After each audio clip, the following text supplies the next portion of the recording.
गिनती अध्याय 11। फिर वे लोग बुड़बुड़ाने और यहोवा के सुनते बुरा कहने लगे।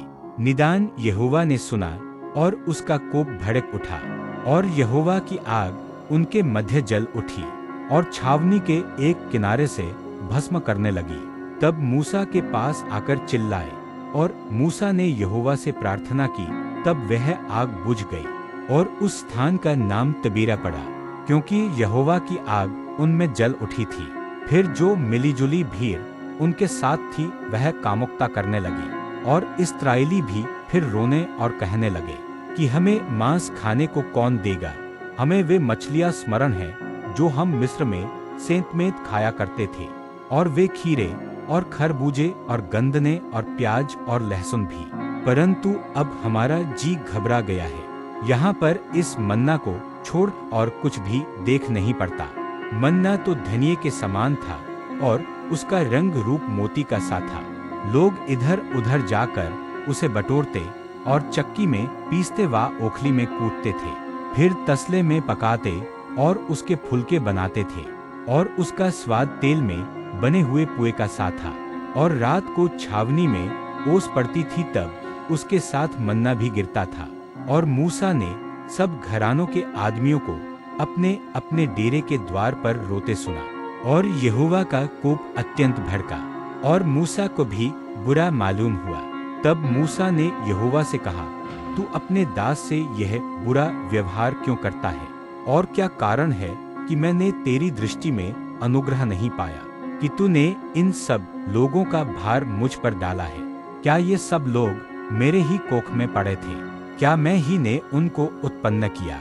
जो तू मुझसे कहता है कि जैसे पिता दूध पीते बालक को अपनी गोद में उठाए उठाए फिरता है, वैसे ही मैं इन लोगों को अपनी गोद में उठाकर उस देश में ले जाऊं, जिसके देने की शपथ तूने उनके पूर्वजों से खाई है। मुझे इतना मांस कहाँ से मिले कि इन सब लोगों को दूं? ये तो यह कह कहकर मेरे पास रो रहे हैं कि तू हमें मांस खाने को दे। मैं अकेला इन सब लोगों का भार नहीं संभाल सकता, क्योंकि यह मेरी शक्ति के बाहर है।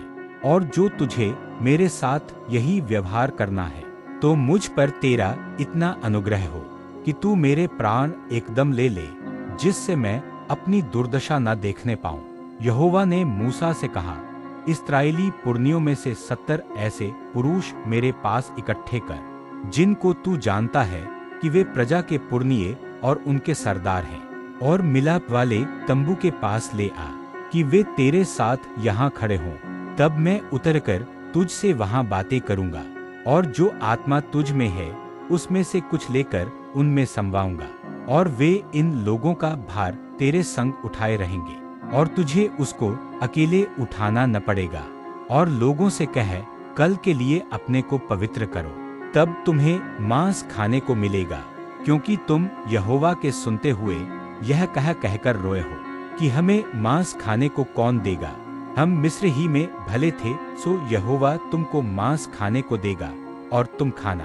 फिर तुम एक दिन व 2 व 5 व 10 व 20 दिन ही नहीं, परंतु महीने भर उसे खाते रहोगे, जब तक वह तुम्हारे नथनों से निकलने न लगे और तुमको उससे घृणा न हो जाए, क्योंकि तुम लोगों ने यहोवा को जो तुम्हारे मध्य में है तुच्छ जाना है, और उसके सामने यह कहकर रोए हो कि हम मिस्र से क्यों निकल आए।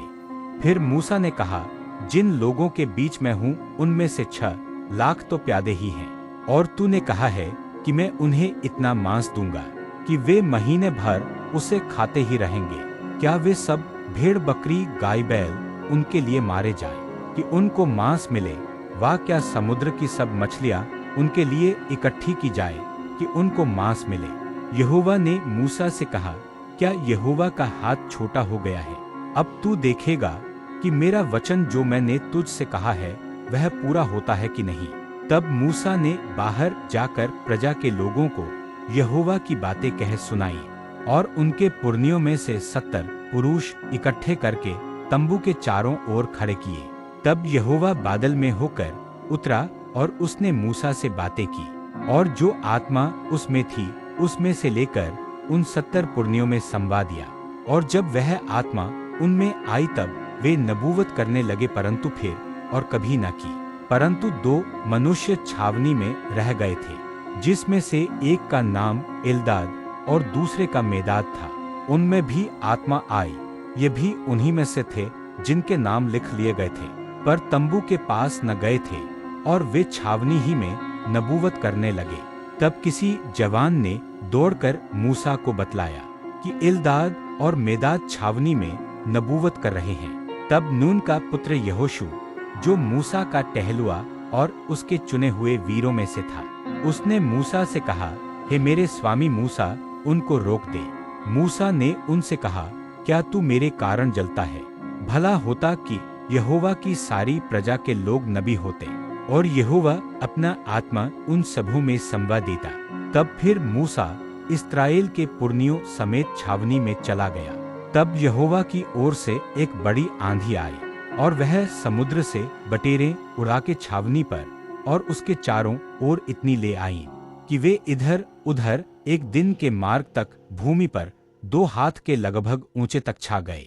और लोगों ने उठकर उस दिन भर और रात भर और दूसरे दिन भी दिन भर बटेरों को बटोरते रहे।